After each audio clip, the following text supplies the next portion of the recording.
Rallies India के management से बातचीत होगी और यहाँ पर सीड सेगमेंट में ग्रोथ आउटलुक क्या है, चौथे तिमाही के नए लॉन्चेस को लेकर क्या उम्मीदें हैं, साथ ही B2B सेगमेंट में एक्सपोर्ट को लेकर क्या लक्ष्य है। तमाम पहलुओं पर हमारे साथ बातचीत करने के लिए कंपनी के MD और CEO ज्ञानेंद्र शुक्ला जुड़ चुके हैं। आपका स्वागत है कॉर्पोरेट कनेक्शन में।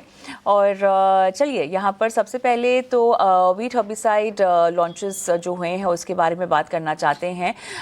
किस तरह का मिक्स आप टारगेट कर रहे हैं हर्बिसाइड्स को यहाँ पर लॉन्च करके? ओवरऑल आपके पोर्टफोलियो में जो भी मौजूदगी है उनके मुकाबले ये लॉन्च कितना अलग होगा और ये एक्सटेंशन कितना अलग होगा?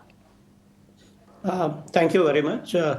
देखिए, जो रैलीज इंडिया का पोर्टफोलियो है उसमें ट्रेडिशनली इंसेक्टिसाइड बिजनेस हमेशा ज्यादा रहा है और उसके बाद फंजीसाइड का कंट्रीब्यूशन रहता था और फिर बाद में हर्बिसाइड आता था। लेकिन पिछले 10-15 सालों में लेबर की कमी होने से और लेबर महंगा हो जाने की वजह से लगभग सभी क्रॉपों में हर्बिसाइड की डिमांड काफी ज्यादा बढ़ी है। और करीब हमने 1 साल पहले स्टडी की थी, हमने ये पाया था कि ये एक सिग्निफिकेंट गैप है। अगर हम हर क्रॉप में हर्बिसाइड के नए प्रोडक्ट लॉन्च करते हैं तो उससे जो है हम अगर हमें मार्केट और मार्केट से ऊपर ग्रोथ करनी है तो उसके लिए हर्बिसाइड सेगमेंट में प्रेजेंस बढ़ानी पड़ेगी। तो इस बार हमने खरीफ सीजन में भी सिलेक्टिव हर्बिसाइड और नॉन सिलेक्टिव हर्बिसाइड दोनों कैटेगरी में प्रोडक्ट लॉन्च किए थे।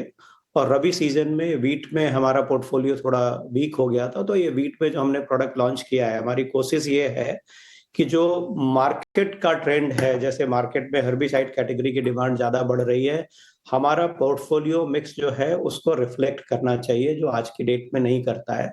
तो ग्रोथ के लिए इंसेक्टिसाइड फंजीसाइड बहुत ज्यादा इंपॉर्टेंट है, लेकिन हर्बिसाइड जो कंट्री की लेबर डायनेमिक्स है उसके लिए बहुत जरूरी है। तो हमने उस पर सिस्टमेटिक ढंग से काम करना शुरू कर दिया और उसके हमें परिणाम भी दिखने लग गए हैं।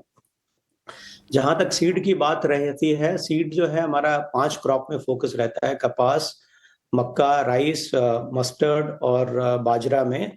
कपास में पिछले 2-3 सालों में हमने बहुत अच्छी प्रोग्रेस की थी। इस साल हमने कुछ मक्के में नए प्रोडक्ट लॉन्च किए हैं, कुछ राइस में लॉन्च किए हैं। और सीड एक ऐसा बिजनेस है, अगर आपका प्रोडक्ट मार्केट में अच्छा चल जाए तो आप बिजनेस को काफी तेजी से बढ़ा सकते हैं। जिस तरह से हमने देखा है कि हमारे धान्या सीड के नाम से जो हमारे बीज हैं, कपास में हमारी अच्छी प्रोग्रेस हुई है। तो मुझे लगता है कि ये प्रोग्रेस अब कंटिन्यू रहेगी। हमने काफी फोकस्ड बिजनेस कर दिया है सीड का। हर क्रॉप का बीज ना बेच के फोकस रिसर्च, फोकस काम कर रहे हैं। तो हर्बिसाइड और सीड दोनों मुझे ग्रोथ इंजन लगते हैं। तीसरा, सॉइल एंड प्लांट हेल्थ का बिजनेस है। अपने देश में सॉइल की क्वालिटी में बहुत ज्यादा प्रॉब्लम है और कहीं ना कहीं पे हमें केमिकल का यूज का बैलेंस जो है बायोलॉजिकल प्रोडक्ट से करना पड़ेगा। तो उस दिशा में soil and plant health portfolio भी काफी कारगर रहेगा। इन तीनों सेगमेंट में मुझे उम्मीद है कि हम इंडस्ट्री से ज्यादा अच्छी ग्रोथ ले पाएंगे, इंडस्ट्री ग्रोथ से ज्यादा ग्रोथ ले पाएंगे। ऑलराइट, चलिए काफ़ी विस्तार से जवाब दिया आपने। लेकिन यहाँ पर सीड सेगमेंट में काफ़ी शार्प ग्रोथ देखने को मिली है और ये तब हो रहा है जब डिमांड यहाँ पर लो है, खासतौर से ब्रांडेड सीड्स को लेकर। अब ये ओवरऑल डिमांड सिनारियो में किस तरह की का इम्प्रूवमेंट आपको आता हुआ दिखाई दे रहा है और अगर अभी भी कुछ चैलेंजेस हैं तो वो क्या उभरते हुए दिखाई दे रहे हैं? देखिए, सीड इंडस्ट्री में इस समय पॉजिटिव ट्रेंड है। गवर्नमेंट भी जो है सीड बिल लाने वाली है जो काफी प्रोग्रेसिव है। सीड एक ऐसा इनपुट है जिसके बिना किसान की खेती और उपज संभव नहीं है। सीड एक ऐसा इनपुट है जिसके लिए किसान लाइन में लग के भी खड़े होके खरीदेगा।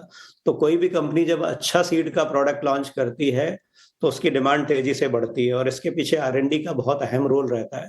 तो सीड R&D में कंपनी ने पिछले 5 सालों में काफी पैसा खर्च किया है, स्ट्रीमलाइन किया है। उसके रिजल्ट पहले अब हमें कॉटन में दिखे, इस साल हमें कुछ मक्के के प्रोडक्ट भी अच्छे दिख रहे हैं, पर्टिकुलरली खरीफ सीजन में। और साथ में जो है मुझे लगता है कि जो राइस के प्रोडक्ट हमारे अच्छे हैं उनमें भी एक्सपेंशन अच्छे से होगा।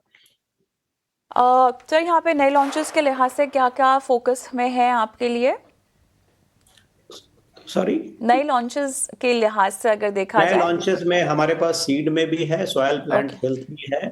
लेकिन सबसे बड़ी बात यह है कि जो हमारा काम करने का तरीका था मार्केट में, देखिए किसान कोई भी प्रोडक्ट तभी खरीदता है जब वो अपने खेत पे उसको परफॉर्म करते हुए देखे या अपने किसी साथी के खेत पे देखे।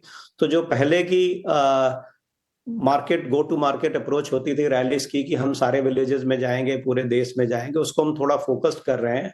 हम डिजिटल इन्वेस्टमेंट कर रहे हैं कस्टमर रिलेशनशिप पे, चाहे वो किसान हो या रिटेल का विक्रेता हो या हमारा होलसेल डिस्ट्रीब्यूटर, उस पे हम काफी डिजिटल इन्वेस्टमेंट करके उसको स्ट्रीमलाइन कर रहे हैं।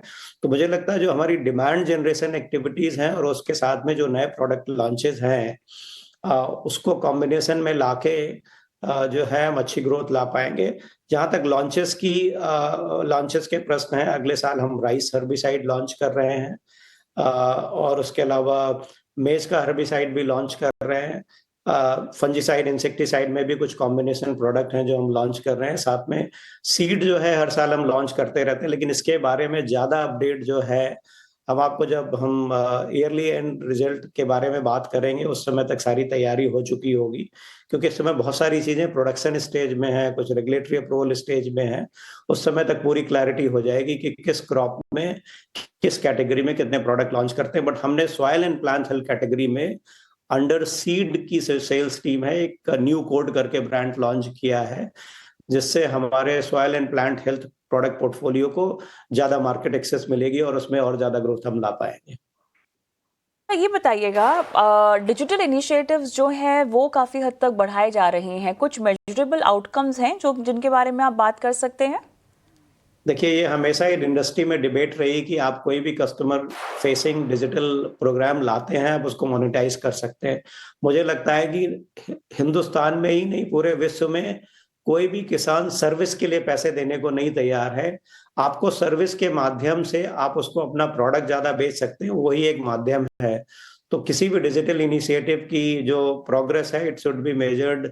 उसको जो है उसका मापदंड जो है, क्या आप उस विलेज में, उस मार्केट में आपकी सेल बढ़ी, आपकी कस्टमर लॉयल्टी बढ़ी, आपका रिपीट कस्टमर बढ़ा, उस बेसिस पे देखना पड़ेगा। अल्टीमेटली हर चीज को जो है रेवेन्यू ग्रोथ और आपका ऑपरेटिंग लेवरेज उससे बढ़ता है कि नहीं बढ़ता है, उस दृष्टिकोण से ज्यादा देखना पड़ेगा, रादर देन कि हम उस इनिशिएटिव से डायरेक्ट फार्मर से पैसे सब्सक्रिप्शन के ले पा रहे हैं कि नहीं ले पा रहे हैं। मुझे नहीं लगता है कि आज के समय में या आने वाले 10 सालों में भी सर्विस के लिए कोई किसान पैसे देगा। B2B एक्सपोर्ट्स की बात करते हैं जहां पे काफ़ी शार्प ग्रोथ देखी गई है, लेकिन सस्टेनेबल रन रेट यहां पर क्या होगा, टारगेट मिक्स भी क्या होगा, अगर आपने कुछ तय किया है? देखिए, उम्मीद तो हमारी हमेशा ज्यादा रहती है। जैसे मैंने बोला कि कंपनी के स्तर पे हम चाहते हैं कि हमारी डबल डिजिट रेवेन्यू ग्रोथ होती रहे, और अब हमारे पास 4-5 ग्रोथ ड्राइवर हैं। कभी कोई कम होगा, कभी ज्यादा होगा। जहां तक B2B की बात है, इस समय थोड़ा चैलेंजिंग एनवायरनमेंट है। तो हालांकि क्वांटिटीज सप्लाई होने लग गई हैं, प्राइसेस पे अभी भी प्रेशर है, और अभी भी थोड़ा इंटरनेशनल जो जियोपॉलिटिकल कॉन्टेक्स्ट है, उसमें किस तरह से टैरिफ एनवायरनमेंट इवॉल्व होगा, किस तरह से कमोडिटी प्राइसेस इवॉल्व होंगे, उस पर डिपेंड करेगा। बट कंपनी अपने आप को फ्यूचर के लिए तैयार कर रही है। तो हमने जो है अपनी man power different world markets में बढ़ा दी है, हमने अपने कस्टमर रिलेशनशिप, कस्टमर बेस को बढ़ाया है, और हम प्रोडक्ट पोर्टफोलियो भी ऐड कर रहे हैं। तो मुझे लगता है कि जब हम थोड़ा सा कस्टमर रिलेशनशिप पे, कस्टमर एक्सपेंशन पे नए रेगुलेटरी अप्रूवल लाएंगे, तो काफी चीजों को जो है हम बैलेंस कर पाएंगे। जैसे अभी हमने 2 प्रोडक्ट हमारे अप्रूव हुए, एक प्रोडक्ट हमारा यूएस में अप्रूवल हुआ है, एक प्रोडक्ट ब्राजील में अप्रूवल हुआ है। तो ज्यादा अप्रूवल, ज्यादा कस्टमर और पोर्टफोलियो बेस ब्रॉडन करने से मुझे लगता है कि हम जो एक्सटर्नल फैक्टर होते हैं उनको कुछ हद तक न्यूट्रलाइज कर पाएंगे। ऑलराइट, चलिए इसी के साथ अच्छा लगा आपसे बातचीत करके, आपने समय दिया, तमाम सवालों के जवाब दिए, बहुत बहुत शुक्रिया आपका। बहुत बहुत धन्यवाद। और